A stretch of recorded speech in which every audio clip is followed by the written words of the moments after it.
அனைவருக்கும் அன்பான வணக்கங்கள். குளிகை நேர ரகசியம். குளிகை ஒரு செயலை திரும்ப திரும்ப செய்ய வைக்கும். குளிகை நேரத்தில் நீங்கள் பணம் சேமிக்கும் இடத்தில் ரூபாயை தொடர்ந்து வைத்து வர பணவசியம் உண்டாகும்.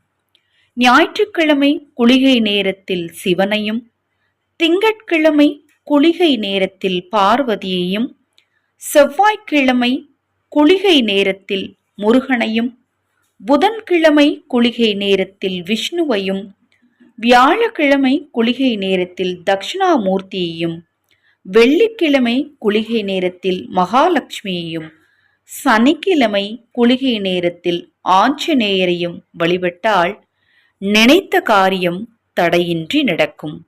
இதுபோன்ற ஆன்மீக தகவல்களை தெரிந்து கொள்ள நமது சேனலை சப்ஸ்கிரைப் பண்ணிக்கோங்க.